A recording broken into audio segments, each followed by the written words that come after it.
This show is proudly brought to you by Audio Parlour.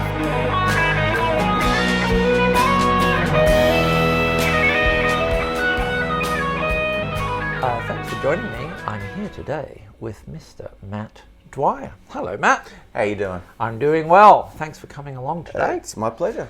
What have you brought in with you? This is my workhorse Frankencaster. Ooh. So you put it together yourself? I had it put together. By somebody who can do these things. It's a Squire vintage vibe body. Yes. With a Mighty Mite neck. Yes. And a Duncan 59 humbucker in the bridge, and just the stock standard Squire pickup. Oh, right. You still got the standard bridge pickup. Wow, okay. That's right. With a Cole Clark bridge with the compensated saddles. Yeah. And I've done the bridge flip. The control flip. Yep. I think they call it the Kirchen conversion. Oh. Because Bill Kirchen, the king of diesel Billy. Yes. Apparently he was one of the first ones to do it. But it makes more sense. It does, because the volume's right there. Yes. Yeah. And it makes it easier to switch all the time. That's right. That's right. Well, I'll get you to the cool thing about play it. Something short. Sure. You can cover a lot of ground with it, because on the front pickup, if you want.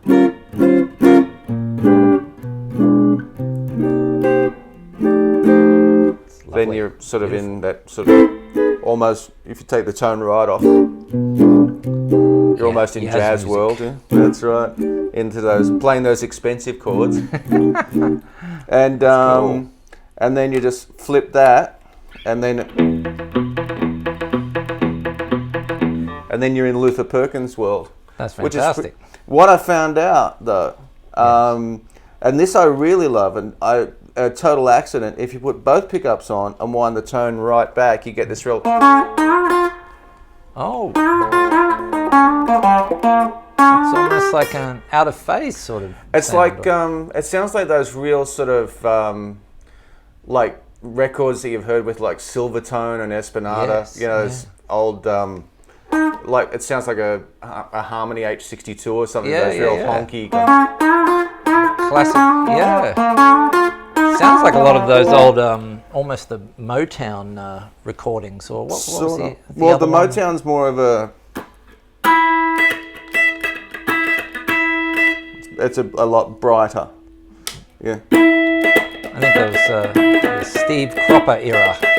Well, Steve Cropper was with Stax. I'm sorry to be pedantic. No. I need to know this sort of stuff. You can always edit get that them later. confused. No, you can edit that. Steve Cropper was with Stax. Wow. And Motown had a few different guitar players. Dennis Coffey was one of the main ones. But Motown usually had 3 guitar players. And what was the recording studio? There's Stax and Motown, and there was one down Georgia way. Muscle Shoals. Muscle Shoals. Fame Studios. Yes. That's right. right. A great doco on that. Oh yeah. Fantastic. So that's right. Now Steve Cropper wasn't involved with that, was he? No.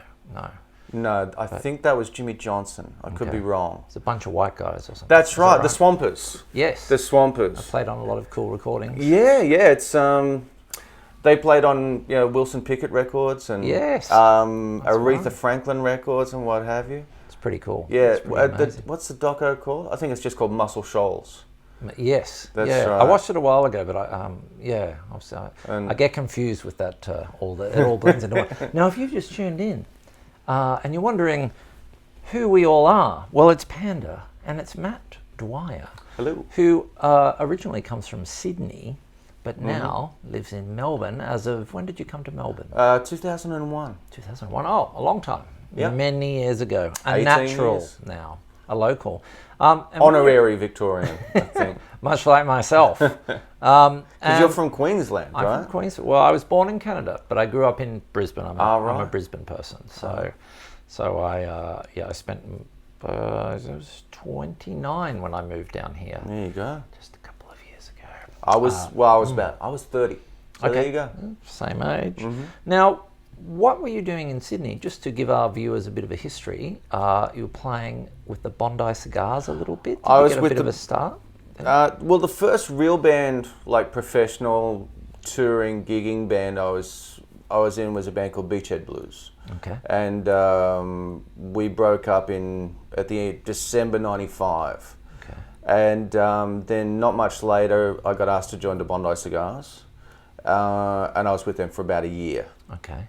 And very well-known Sydney act. Very well known, hardest working band in show business. How did you find that, playing with those guys?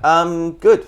Yeah. It was good. It was they were an established band. Yeah. And it was very much a hired hand situation.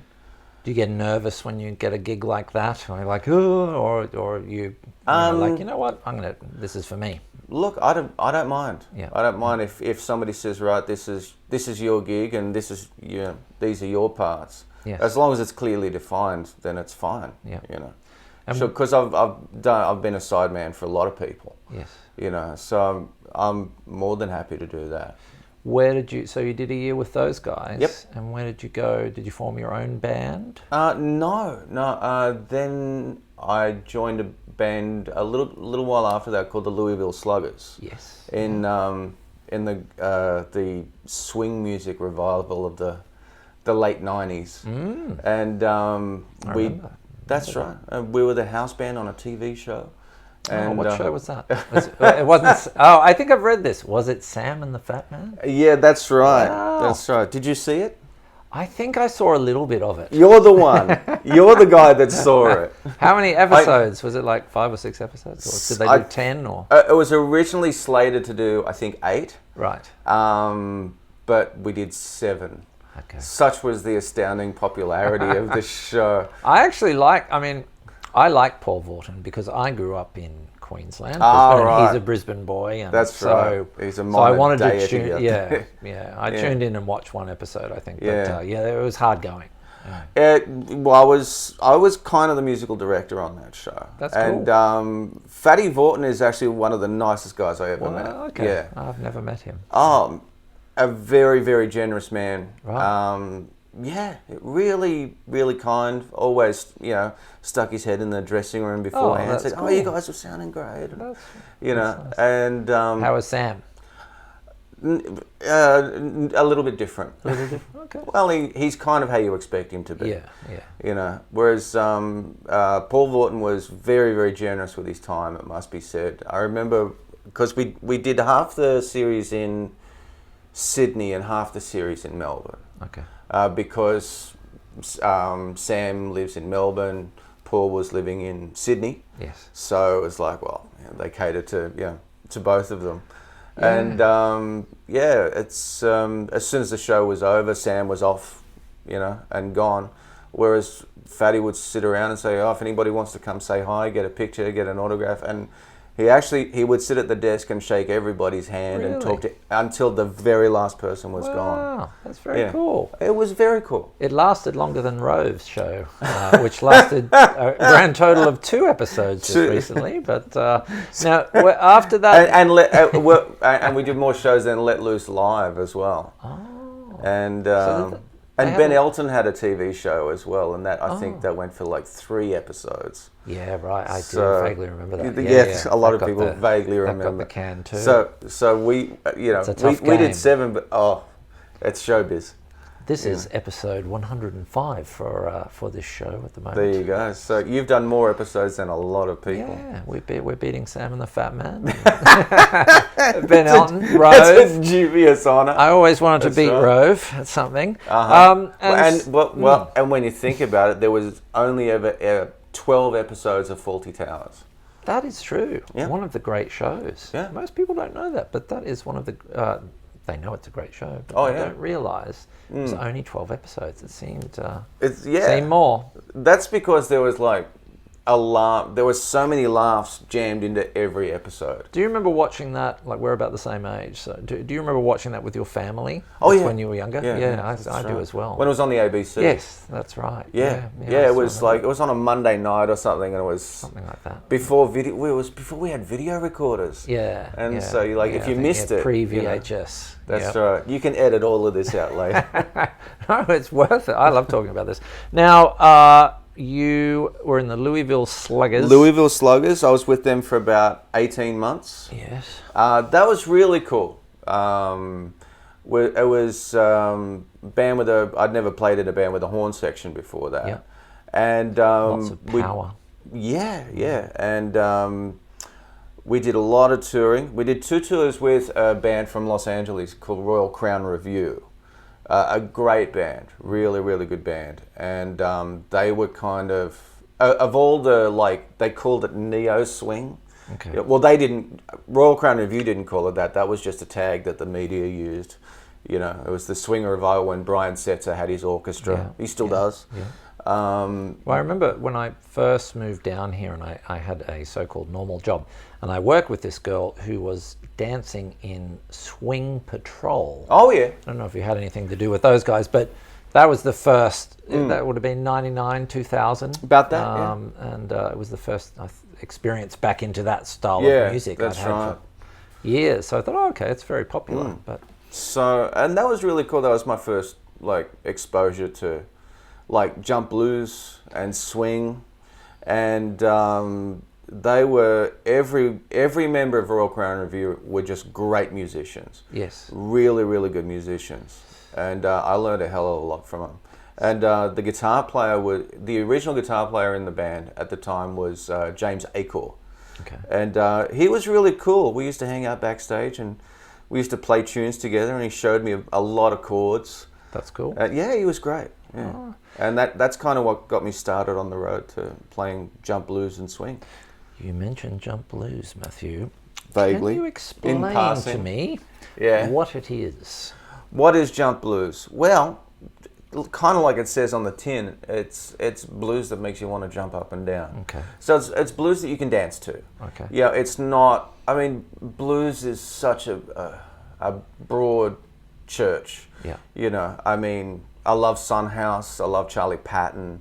Yeah. Robert Johnson. All of those guys. Muddy Waters, Howlin' Wolf, all the way up to, Stevie Ray Vaughan, who was the first blues guy I listened to. Yes. Yeah. So, I reckon same for me, that's maybe. right. So I mean, those are all blues artists, and those are just those people I've mentioned are all very, very different kinds of music. But it's still blues. Whereas jump blues was all about dancing. It was for dance music. So it's not jazz, but you're chucking in extra chords into a blues. I'll get you to explain with some demos in a minute, and maybe we can have a look. But with a bit more swing to it. Got to swing. Okay. Like Duke Ellington said. So, it don't mean a thing. And it was all about, it was for people to dance to. Okay. And jump blues was kind of bridged the gap between swing music and big band music and rock and roll. Yeah. So it's kind of between the end of World War II and up to the mid 50s, which was when it was really at its zenith, I guess you will. So if let's talk examples. Sure. If we were, I'll let you name a key. What's your favorite key to play a jump blues in? Probably B flat. B flat. Okay. Yeah, it's a great horn key. It's a great piano key. Could we take it down another semitone? Take it to A. I would think the majority of people watching are guitar players, and I know for a fact they have trouble with the piano keys. But luckily I bought one of those guitars that's got all the keys. Oh, yep. So we can play. So sure, we can take it down half an inch to A. We'll go from B flat down to A. Oh, nice. Yeah, all right, perfect. So just explain. So a standard, if you're watching and you're a new entry to the world of blues, the basic understanding of blues is it's based around 3 chords. 3 chords. Okay, and if it's in the key of A, we've got an A something. Tends to be A7 a lot. A 10, if it's a dominant or a major, it'd be a 7. But you can play it in minor as well. Yeah. And we'd have a D7 or a D minor and an E7. And an E. Yeah, A, D, and E. A, D, E. Perfect. So if you were to play it, you could play that as shuffle, like as a Jimmy Reed kind of. So that's A. Yeah, that's a shuffle. Whereas if you were playing it in jump blues style, you'd play that. So let's have a look at what you're playing there. Okay, so you're putting the 6 in? That's right. That's a 6 chord. Now, it's based out of an F shape, so I'll do the F. I might switch cameras. Sure. Go to camera B and let's have a look at that. And we can explain for the viewers at home. Go to hand cam. Hand cam. That's right. All right, there we go. So you were playing... so I was playing... That's like an F shape. Yeah, okay, so that's an A6. Yeah. Right, there's the root note there. But we'll go down here. Yes, okay. So what's really important is that jazz music and a lot of these expensive... I love that term, expensive chords. Expensive chords. That's right, or the chords with the high numbers at the end of them. Very fancy. They can be quite terrifying when you see them on a page. Like if you see C sharp 13. Yes. God. That's right. So the important thing is what I like to show people is take it down to like the cowboy chord position. Right. So we've got an F So we'll simplify it. So instead of saying B flat 6, we'll just say it's an F6, which is that F. There it is. Yep. Right? So there's your F, which is, that's kind of Mel Bay Book 1. Yes. And this, what makes it a 6 is putting a D in there with your little finger. Yep. Because D is the 6th note of an F major scale. Yeah, let's not get carried away with theory just yet. I'll just say put your finger here. Going through the alphabet. That's right. Yeah. So that's why it's called the 6th chord. So, and it's a really sweet. It is a nice chord. It's a happy chord. Now you were sliding that up and putting it in. That's right. A. That's right. So if we're playing a blues in A, we would slide that up, and there's our root note there. Yes. Which is using fretboard navigation. Yes. There's A. Yes. So there's the octave. Yes. So there's your A there. Yeah. Now the thing is, you would use like only a smaller. This is one thing I learned. Like everything else, I kind of learned on the bandstand the hard way. Yes. Quite often while having things thrown at me. Yes. Is because in jump blues you would have a bass player playing. Yes. So you don't want to play the whole chord, right? Because it just gets clunky and muddy. Yes. And and keep out of the bass player's way. That's right. You put some air in there. So thoughtful. That's right. It's like, think of it like a piano player with the hands really wide apart. Yes. Yeah. Yes. That's right. You've got bass and you've got treble. Exactly. With a lot of space in between. Yes. And so let the space do the work. That's true. It'll skip along and jump along a lot better. So there's our A6 right there. It's got that real 50s sort of sound straight away. Well, the great thing is early 50s sort of thing. Very much. And it works great for jump blues, and it's great rockabilly chord as well. Yes. Okay. See what I mean? I like that picking style. I'm not very good with that. So what chords are you adding in then? Okay, so let's start with the 1, 4, and 5. Okay. Okay. So we'll start it as a 12 bar because most jump blues songs are actually 12 bars. Yes. They've just got a few moving chords, chord substitutions, what have you. So there's an A. Yep. Now, we said a D, the next one, so we go to an A. Now you would play a D7. Yep. Down here. But we'll use that A7 shape and use that as a bar chord there. Yep. Right? So, and the great thing about it is, if you're playing the F6 there. Yes. Right, so you're All you have to do is take your middle finger off there. And you're into that D. And then it's a D7. Yes. See? Oh, cool. That's excellent. Yeah, so which makes for a much smoother change. Yes. So instead of... You've got... And so you're not you've just got your thumb there for grip. You're actually not putting that note Yeah, in. that's right. If you were playing on like a solo, you would put that note in, or I mean on your own. If you were just playing around on your own and practicing. Oh, sure. You put that in, yeah. Yeah, sometimes if I'm doing that Mississippi John Hurt style,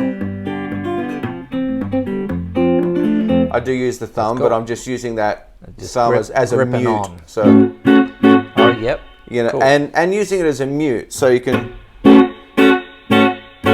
really hit it with your thumb there. That's very cool. That's right. And then you go to D7. Yep.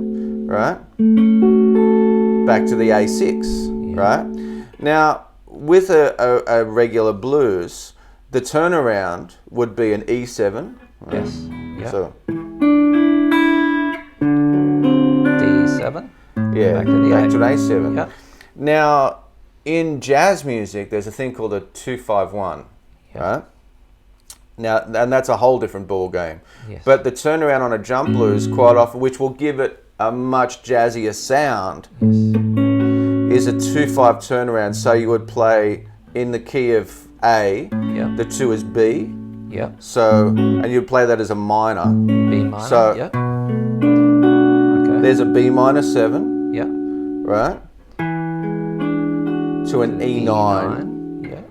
And you're back to a 6. Okay. To resolve. Yep. Does that make sense? That does. That Yeah. does. Because the 2-5-1. So the A is the 1. The B minor is the 2. That's a B and minor the E 7. Dominant is the 5. Yeah, that's right. What's on one of my YouTube clips? What I've done is you can play that. Yep. This is where we get a bit clever, clogs. Yep. You can play that as a minor 7, or you can play it as a minor 6, because there's the 7 there. Yeah. Take that down to a 6. Oh, that's cool. And then your middle finger just does the... Then you change the root note, and that becomes an E9. That's cool. I'll get the second camera. 6. B, okay, B minor 7. You can play it as a B minor 7. Yes. Right, which is, most people know that. Now you can play a B minor 7 like that. Yes. Yeah, but I prefer to play it like that, because it's a nicer nice voicing. Yes. Now, that's just a 2-finger chord. It sounds like so many chords. As I was saying before, it sounds scary. It's like a B minor 6 or a B minor 7. Yes. And in actual fact, it's like, well, that's a B minor 7, and you only need 2 fingers. You need 3 fingers to play a C. Yeah. A cowboy C, but you can play a B minor 7 with 2 fingers, you see. It's like when Beavis and Butthead play guitar, they had a 2-finger chord. I think so. I've been told that. That's exactly what I was going to say. Simple. Yeah, that's right. That's right. It like sounds like so many things. These chords, the names of the chords make them sound hard, but they're not as hard as they sound. So there's a B minor 7. Minor 6 you were sure, talking about. yeah, okay. So there's the 7 in the chord, right? Now what you can do is you take that down 1 fret, and then it becomes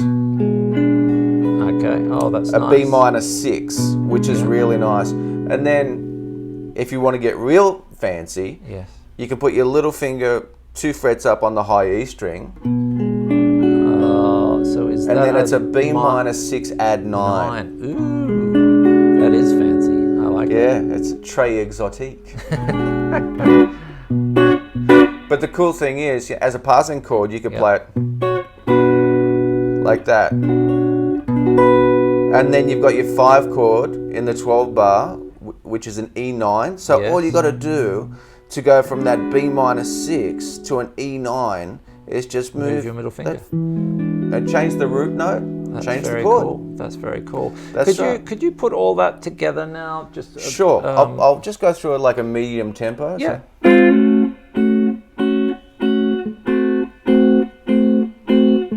So So that's the 1. Yeah, the okay, we'll 4. count them. Yep. We'll count them, okay. Yeah. Start again. Yeah. Edit later. Okay. So we'll go through this as like a medium tempo and I'll count the chords. Yeah. So we've got 1. It's just a 12 bar. Yeah. Yeah. We're So still it playing blues. starts with an A. We're not playing jazz. Yep. We're just playing fancy blues. Fancy blues. That's right. That's right. Uptown. Uptown. So yeah, that's right. So yeah, we're just taking the blues and just putting a nice dress and some lippy on it. Yeah. Saturday night blues. That's exactly. So we've got A. A, which is 1 chord, to the 4, Take your middle finger off. D7. Yep, D7. That's cool.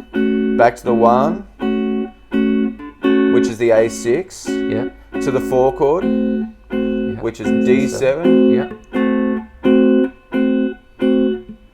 Back to the 1. back to the 1, to the 2 minor, B minor. to the 5, which is E9, E9. Yeah. and resolve to the 1. That's cool. That's very There you simple. go. There you go. It's so much simpler than you think. That's a nice. Now, if we were to go crazy town, and add a ton of stuff in, what's your favourite things to do? Oh, okay. Well, you can play in B flat if you want. It's no, let's stay in A. Okay. Let's for the folks at home. all right. You Yep. know? Yep. That's right. So I like the slide up there. That's very Yeah, cool. well, that's the great thing about that is it's a block chord or a closed chord, so it's self-contained. Like I said, you stay out of the bass players. The bass player's got the bottom end covered. You Yes. don't need to play the bottom end. Let the bass player do that. You know, and you can actually you can move these up and down chromatically, and that's why they're called passing chords. Yes. Yeah, and so.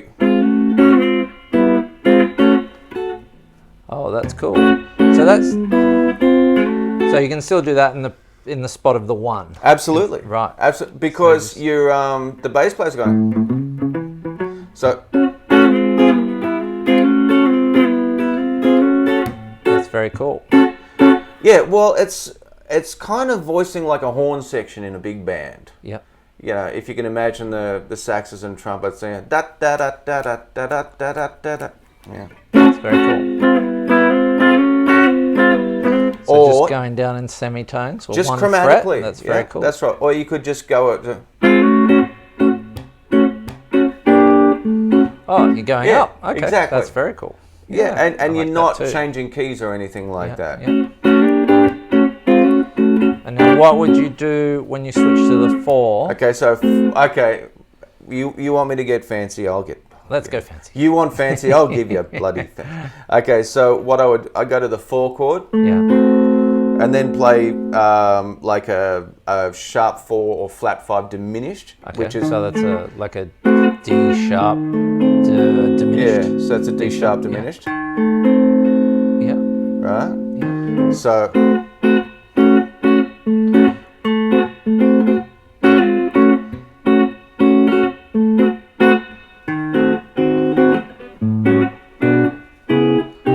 Okay. now Hold that's on. Now you're going back to the 1. okay. Might So I've gone switch back to the 1. Let's switch back to camera 2 for one moment. Here we go. You asked for fancy. You asked, Is you all right? and you're gonna get it. You've only got yourself to blame. Okay. So it's yep. Okay, so we got the 1. So we've got the 1. Yep.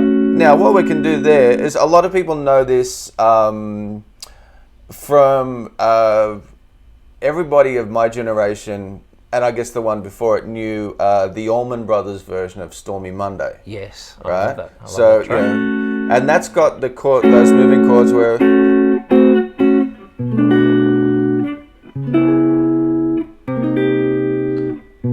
That's it. Yeah, that's so it. So all that is B minor. B minor 7, Yeah. F sharp minor 7. Sorry, B minor 7, C sharp Yep. minor 7, C minor 7, Back to the B, back to the B, and then E9. and then E9, and then A13. Or you could just say with an A6. That's right. And then as a turnaround, you could do what's called a 1-6-2-5 turnaround, Okay, let's which have a would look at be A, Yes. E, F sharp. F sharp. Yep. That's a B dominant 7. Yep. You can do it as a minor. Yep. So F sharp 7, B minor. B minor 7, E9, back to A6. Oh, that's cool. I like that. That's really cool. Could you play that turn around one more time? At ramming speed? Yeah, sure. Let's go ramming speed.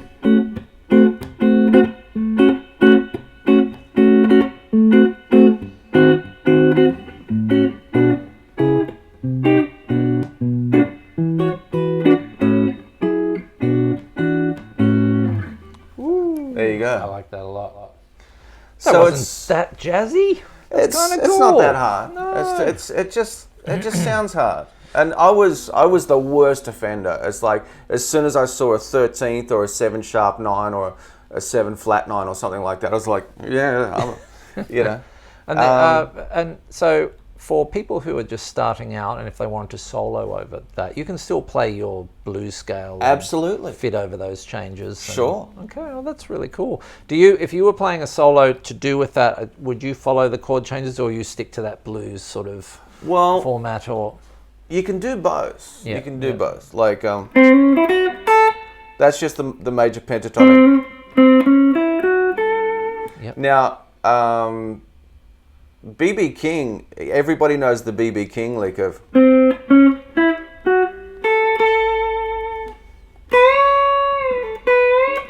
You know, which is cool. But you can play it, you know, at a much faster tempo. Yep. See what I mean? Yep. So you can take all those, you know, the major and minor pentatonic, you know, you can take the minor. Right? Or the major. Yep. Right, which everybody knows. Yep. Yeah, that's right. I think people get confused. I think people get confused with the fact sometimes that you can play the minor and major over the top of one another. That's where they go to pieces. You can mix them up. So. Well, you can play the major and minor in a major, in a song that's in a dominant key or a major key. But if you play major over a minor chord, it's not going to work so well. That's right. So I'll give a classic example of that is Bill Haley's "Rock Around the Clock." Oh yeah, show me. That's right. That's a great mix, which I'm pretty sure was the guitar player on that was an absolute genius named Franny Beecher. Right. That's right. Franny Beecher. Ask for him by name. That's a rock and roll name. Oh yeah, he was amazing. He was incredible. I mean, you know, everybody knows "Rock Around the Clock." Yes. You know, and Happy Days and all of that. Yeah. But I love the sound of that record. Sorry? I love the sound of that record, that Rock Around the Clock record. I don't know, it sounds like he was using a jazz box of some type on it, but I can't be certain. But Bill Haley used a Gibson jazz box. I did? It might have been a Super 400, I'm not sure. But Franny Beecher, the lead guitar player, actually played a black Les Paul. Did he? He did. Oh, right. Wow. That's right. There you go. And, very early one. I mean, the intro to that is... Oh, sorry, the solo is...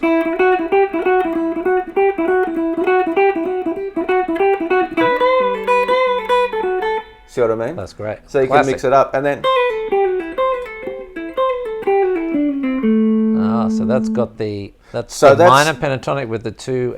With the well, that's F the sharp major and B. Well, I'm playing the major and the minor at the same time because descending... There's the minor. Yes. Here's the major. Right, so that's just playing them both at the same time. That's cool. The foundations of shred. That's yeah, that's right. Cool, man. Now, Matt, are you teaching at the moment? I am. How can people get in touch with you for lessons? Where are you based in Melbourne? In Brunswick West. Brunswick West. Yep. Yes. Yeah, just get in touch with me on my Facebook page. Okay. So Matt Dwyer Facebook. Yep. Is there a Matt Dwyer website? In progress. In progress. That's coming soon. Under construction. And that's right. What are you doing playing wise in Melbourne currently? I saw something to do with the is it Magnetones? I've got my 3-piece band, the Matt Dwyer and the Magnetones. Yes. And I've got the 5-piece band, which has got the 2 saxophones, which is Matt Dwyer's little big band. Yep. And I also play in a pretty rock and blues band called the Heinous Hounds. Yes. That's right, and which is fronted by Steve Lucas. Okay. Who was he was the singer in X many years ago, and he was in Bigger Than Jesus as well. Okay. Great rock and roll Good singer. name for a band, Bigger Than Jesus. Oh yeah, well Brett Kingman was in Bigger Was Than he? Your mate. Oh right. Our mate, our mutual mate. friend. That's Hi, right. Brett. So it's long story, but I just kind of rang him up or got in touch with him because he was putting on a charity show. And I said, well, can I come and play with you guys? Yeah. And the band started out, it was Steve, Jerome Smith on bass, who was actually in Keith Richards' band, the Expensive Winos, for a while. Yeah, That's right. And he was in the Divinals. Right. And he played with Billy Thorpe as well. Oh, yeah. wow, okay. He's done a lot of stuff. He's a great bass player. Great. What's he doing in Melbourne? He just moved out. He lives here. Yeah. Did he marry a local or something? Or you'd have to ask him about that. I will. I should get him on the show. Come on the show, sir. Get him on. Get him on. That would be fantastic. He's a fascinating guy. He's got a lot of great stories to tell. I bet. You know, and he's a great player, great singer. He sings Howlin' Wolf like you wouldn't believe. Really? Oh yeah. Wow. That's right. And I'll be contacting you. Yeah, I'll get you in. Oh, thank you. I'll get him to give you a call. And Chris Wilson was the dear departed, and so you were doing a little bit with Chris. Yeah. Yeah. Rest in peace. Yeah. So you're fairly busy. Still. Trying to, but could always do. Like every muso in town, could always do with more, you know.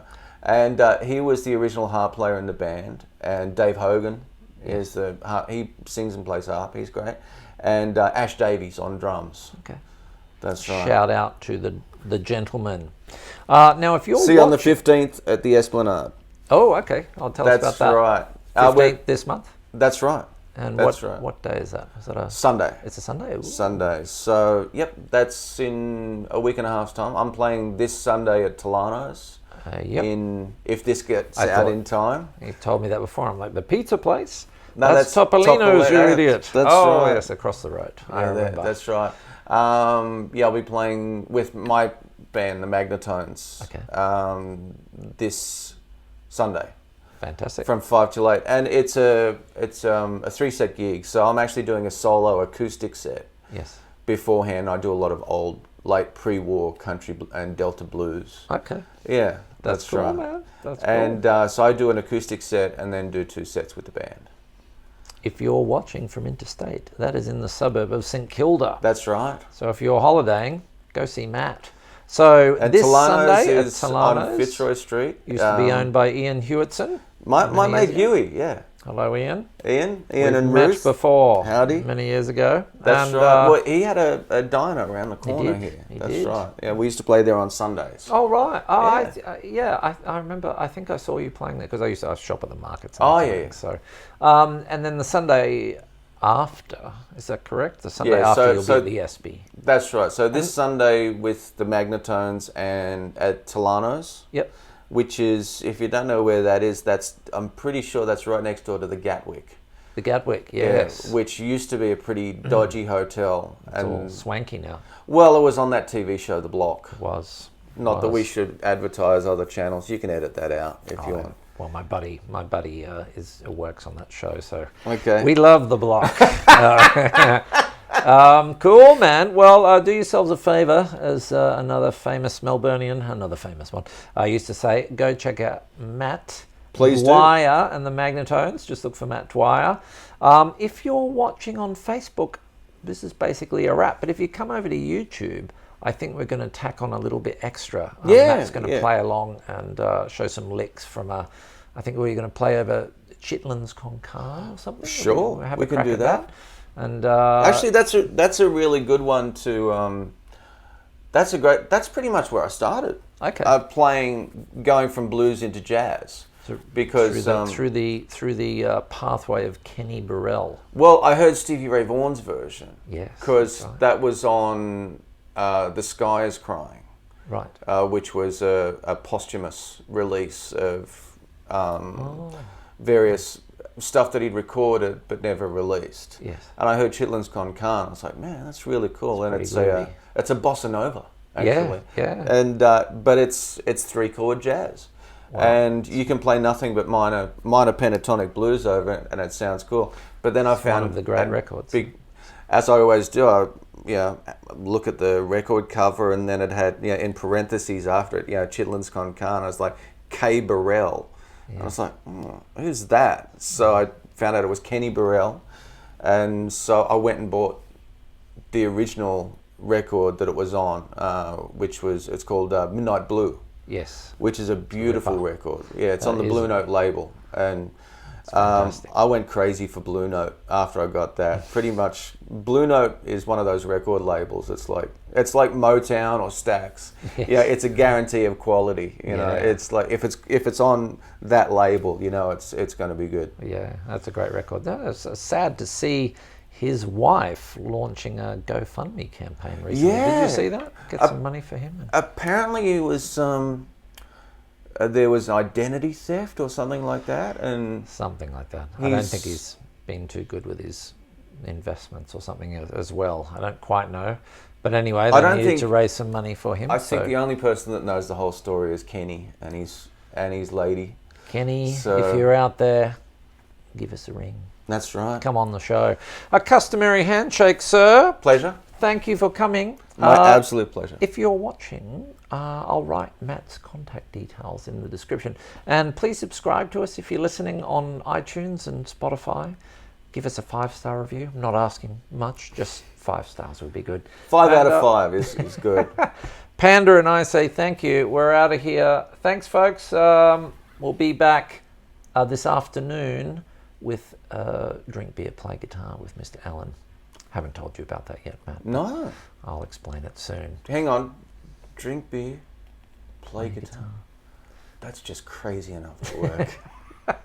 It's a simple formula. I'm a simple man. And the answer is usually a good one. But see you soon, guys. Thanks. Bye.